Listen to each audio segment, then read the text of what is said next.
శక్తి బాగా డిస్టర్బ్డ్గా ఉంటేనే గాని అలా తల్లి దగ్గర అల్లరి చేయకుండా మౌనంగా ఉండడు. అందుకే ఆ విషయం బాగా తెలిసిన అవంతి గారు తన ఒడిలో ఉన్న తన కొడుకు తల నిమురుతూ, ఏమైంది నాన్న, ఆర్ యు ఓకే అని అడిగాడు.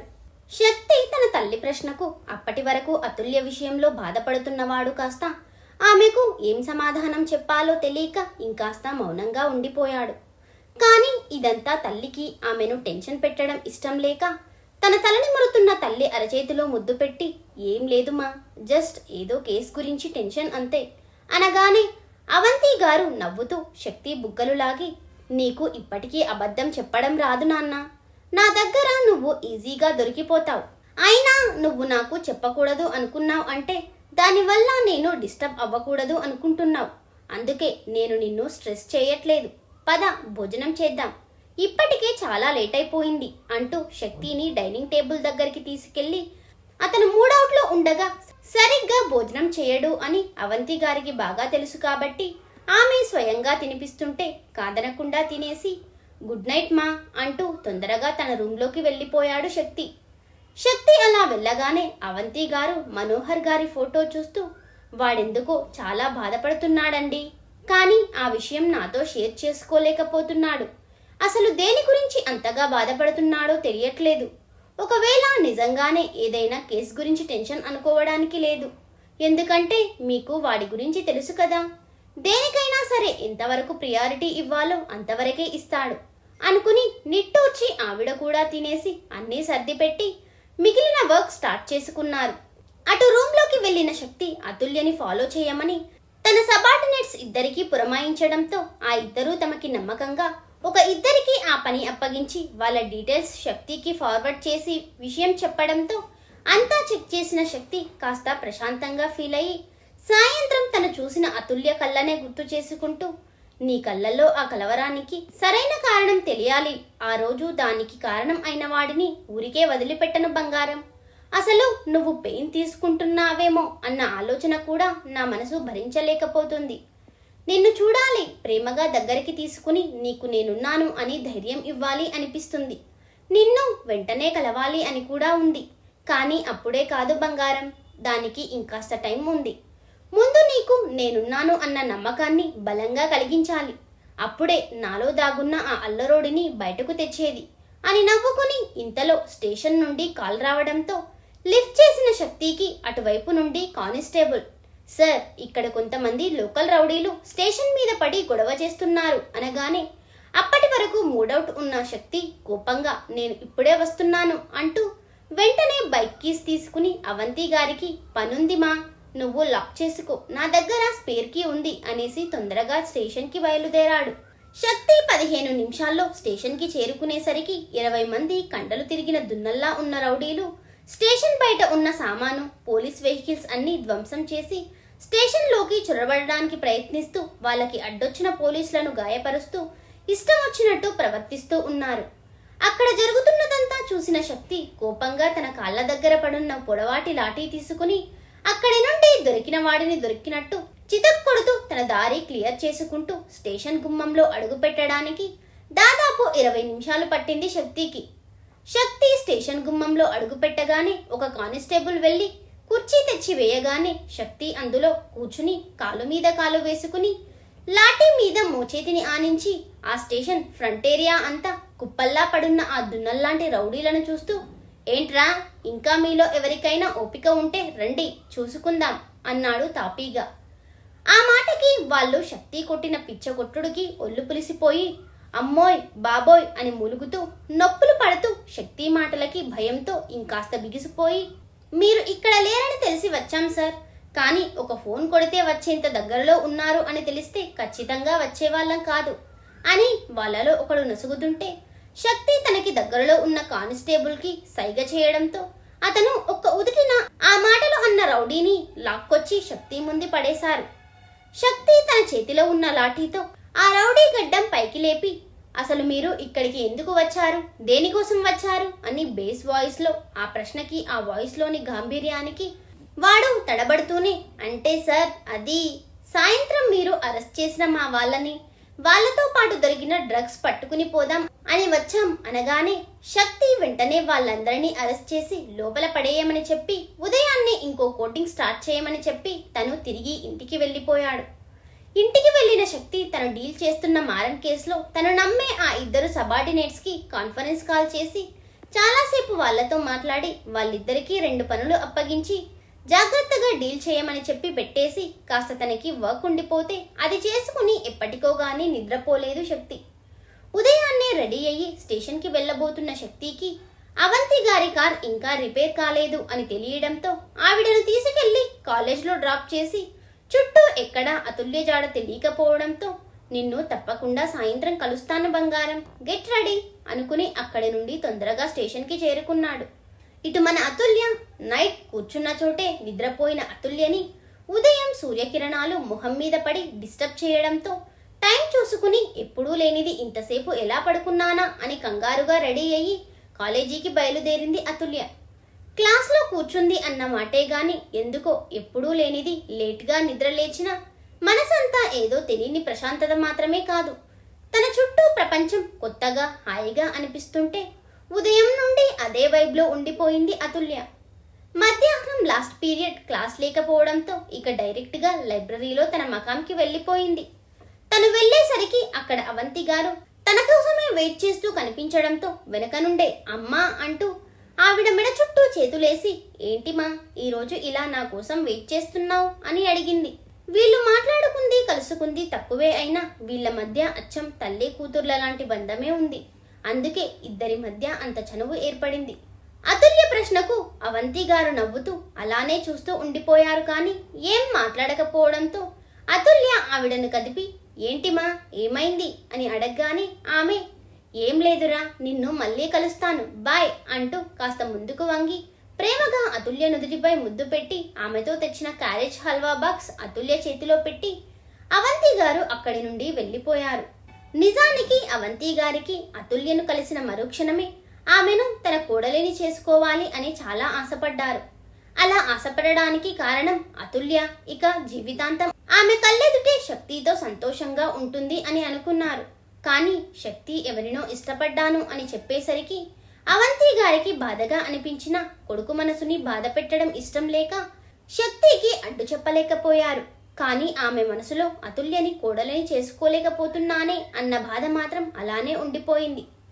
శక్తి ఇష్టపడుతుంది అతుల్యనే అని తెలిస్తే అవంతి గారు ఎగిరి గంతేస్తారేమో కదా.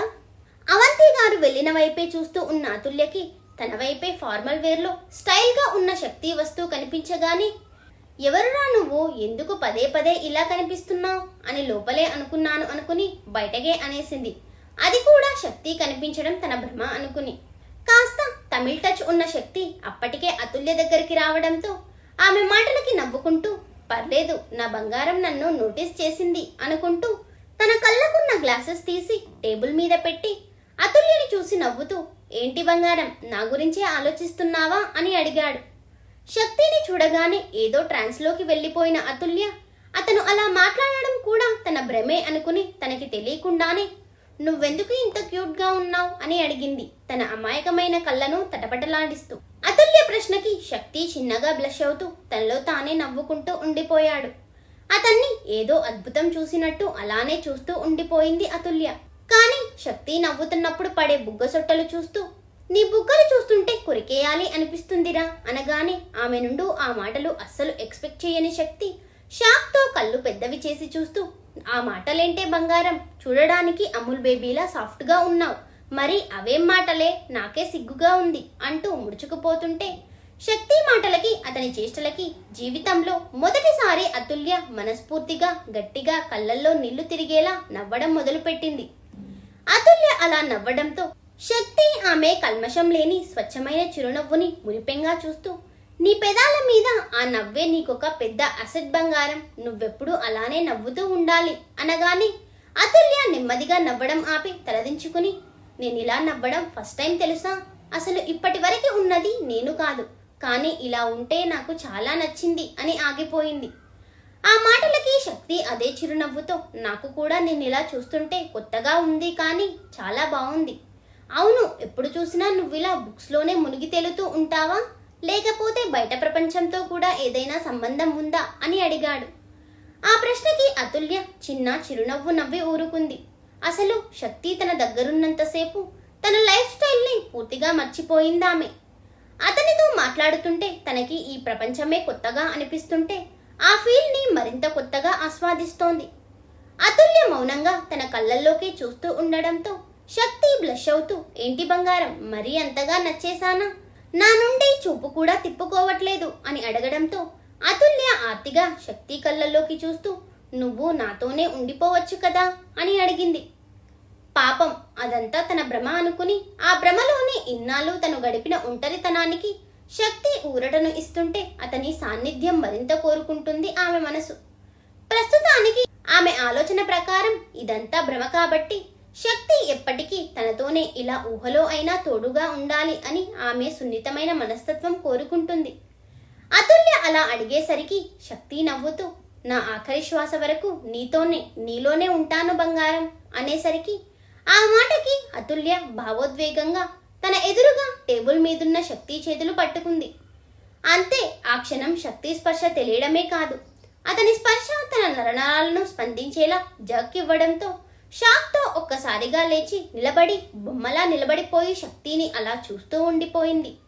అప్పటి వరకు ఎంతో అల్లరి చేస్తూ సరదాగా మాట్లాడి ఎమోషనల్ అయ్యి సడన్ గా అతుల్య అలా రియాక్ట్ అయ్యేసరికి శక్తికి ఒక్క క్షణం ఏం అర్థం కాలేదు. కానీ అప్పటికే అతుల్య గురించి తను చాలా వరకు తెలుసుకోవడంతో ఆమె మాటలని నెమరు వేసుకున్న శక్తికి తను ఆమె ఊహ అనుకుంటుంది అని అర్థం కావడంతో తనలో తానే నవ్వుకుని సైలెంట్గా లేచి ఒక్కసారిగా అతుల్య చెయ్యి పట్టుకుని దగ్గరికి లాక్కుని వెనకున్న గోడకు ఆనించి అప్పటికే తను చేసిన పనిలో షాక్ నుండి తేరుకున్న మళ్ళీ షాక్ అయ్యి కళ్ళు పెద్దవి చేసి శక్తి కళ్ళల్లోకి అలాగే చూస్తూ ఉండిపోయింది.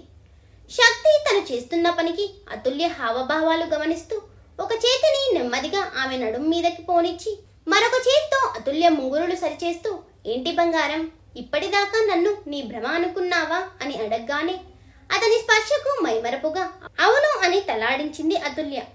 దాంతో శక్తి నవ్వుతూ, బావుందే బంగారం, కాబోయే వాడిని అన్న గౌరవం కూడా లేకుండా నన్ను నీ భ్రమ అనుకోవడమే కాకుండా రా అంటావా? అయినా ఇదంతా కాదు కానీ నీలో ఈ యాంగిల్ చాలా బాగా నచ్చింది నాకు. నిజానికి నేను క్యూట్ ఉన్నానో లేదో పక్కన పెడితే నువ్వు మాత్రం పిచ్చ క్యూట్గా ఉన్నావు. ఒక ముద్దు పెట్టుకోనా అని అడిగాడు అల్లరిగా కన్ను కొడుతూ. అంతే, ఆ క్షణం వెంటనే తేరుకున్న అతుల్య ఉక్రోషంగా శక్తిని ఆ బక్క శరీరంతోనే తనకున్న ఆ కాస్త బలంతో దూరంగా నెట్టి, ఏంట్రా ఫ్లర్ట్ చేస్తున్నావా అని అడగగానే శక్తి నవ్వుతూ అతుల్య నడుం చుట్టూ చేతులు బిగించి ఆమె కళ్ళల్లోకి చూస్తూ, నీకు నా కళ్ళల్లో ఏం కనిపిస్తుందే అని అడిగాడు. అతని ప్రశ్నకు అతుల్య ప్రమేయం లేకుండానే ఆమె కళ్ళు శక్తి కళ్ళతో లాకయ్యాయి. ఆ కళ్ళల్లో అనంతమైన ప్రేమ, నీకు నేనున్నాను అన్న ధైర్యం కనిపిస్తుంటే ఎందుకో అతుల్య కంట్లో ఒక్కసారిగా సన్నటి కన్నీటి పొర ఏర్పడింది.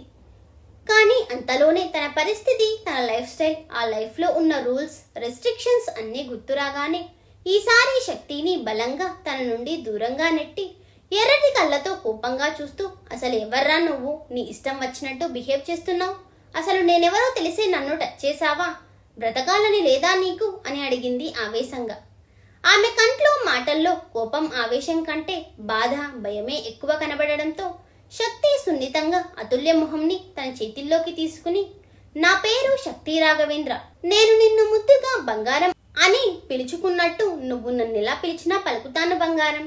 ఇకపోతే నేను ఇప్పటి వరకు ఏ ఆడపిల్లని కన్నెత్తి చూడలేదు అనను, కానీ నన్ను ఇక్కడ అంటూ తన గుండెల వైపు చూపిస్తూ ఎవరూ డిస్టర్బ్ చేయలేకపోయారు. కానీ నువ్వు మాత్రం మొదటి చూపులోనే బాగా డిస్టర్బ్ చేసేశావు. పైగా నేను నీతో ఇంత చనువుగా బిహేవ్ చేయడానికి కారణం నీ కళ్ళల్లో నా మీద కనిపించిన ఫీలింగ్స్ నాకీ రైట్స్ ఇచ్చాయి. నిజమే, నీ పెదాలు ఒకటి చెబుతుంటే నీ కళ్ళు ఇంకొకటి చెబుతున్నాయి. మన మనసులో ఉన్న ఫీలింగ్స్ని పెదాలు దాయగలవు గాని కళ్ళు దాయలేవు బంగారం. నీకు ఇక్కడ అంటూ అతుల్య గుండెల వైపు చూపిస్తూ, ఆల్రెడీ నేను పూర్తిగా ఎక్కేశాను అని నాకు కూడా కాసేపటి క్రితమే క్లారిటీ వచ్చింది. ఆ క్లారిటీ వల్ల నువ్వు ఇక నుండి ఏం మాట్లాడినా నేను నీ కళ్ళను మాత్రమే నమ్ముతాను బంగారం. కాబట్టి పుస్తక జ్ఞానం మాత్రమే ఉన్న నీ చిట్టి బ్రెయిన్లో ఎక్కువ స్ట్రెస్ తీసుకోకుండా ఇంటికెళ్ళి హాయిగా తినేసి బజ్జో. మన కథకి అదిరిపోయే ట్విస్ట్ ప్లాన్ చేస్తున్నాను. తొందరలోనే అమలు చేస్తాను. అంతవరకు నేను తరచూ కలుస్తూనే ఉంటాను. బెంగ పెట్టుకోకు బంగారం. ఉంటాను. బాయ్ అంటూ ఆమె అరచేతుల్లో పెదవులు అద్ది ప్రేమగా ఆమె తల నిమిరి అక్కడి నుండి వెళ్ళిపోయాడు శక్తి. అప్పటి వరకు జరిగేదంతా ఒక ఫీల్డ్లో చూస్తూ ఉండిపోయిన అతుల్య శక్తి ప్రజెన్స్ తన నుండి దూరం అయ్యేసరికి తేరుకుని బాధగా కళ్ళనీళ్లతో వెనుకున్న గోడకి ఆనుకుని, నా వల్ల ఇంకో ప్రాణం బలి అయితే ఇక నేను బ్రతకలేనురా. ఇప్పటి వరకే ఈ భారాన్ని మోయలేక బ్రతకలేక చస్తూ బ్రతుకుతున్నాను. ఇప్పుడు నా వల్ల నీకేమైనా అయితే అన్న ఆలోచన కూడా భయంకరంగా ఉంది నాకు అని ఏడుస్తూ ఉండిపోయింది. ఇదంతా బయట నుండి వీళ్ళకి తెలియకుండా ఒక వ్యక్తి గమనిస్తూనే ఉన్నారు. శక్తి అతుల్యల మధ్య జరిగింది చూసి సంతోషంగా అనిపించినా అతుల్య అలా ఏడుస్తూ కూర్చోవడంతో మనసు మెలిపెట్టినట్టు బాధగా అనిపిస్తుంటే ఆ వ్యక్తి కూడా ఏం చేయలేక అలానే మౌనంగా చూస్తూ ఉండిపోయారు. కాసేపటికి అతుల్య నెమ్మదిగా పైకి లేచి తన చున్నీతో నీట్గా తన ముఖం తుడుచుకుని బయటకు వచ్చి డైరెక్ట్గా వాళ్ళ కార్ దగ్గరకు వెళ్ళిపోయింది.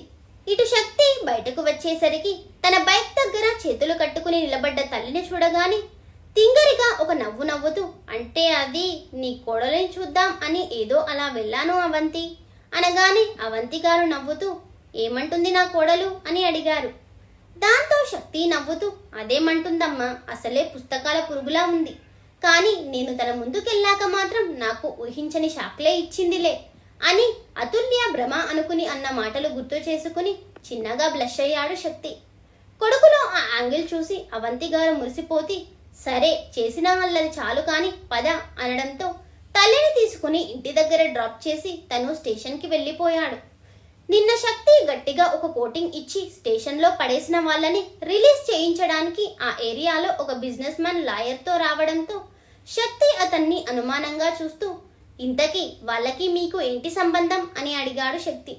అసలు శక్తిని అక్కడ ఊహించని ఆ బిజినెస్ మ్యాన్ నీళ్లు నములుతూ, సార్ అది వాళ్ళు నాకు బాగా కావలసిన వాళ్ళు ఇదివరకు నా దగ్గర పనిచేసేవారు అని చెప్పడంతో శక్తి ఇంకేం ఆలోచించకుండా అతన్ని కూడా లాకప్లో పడేయమని చెప్పి లాయర్కి క్లాస్ పీకి పంపించేశాడు. అసలు శక్తి అరెస్ట్ చేసి లోపల పడేసిన వాళ్ళు ఎవరికి సంబంధించిన వారు నెక్స్ట్ పార్ట్లో చూద్దాం. Thank you for watching.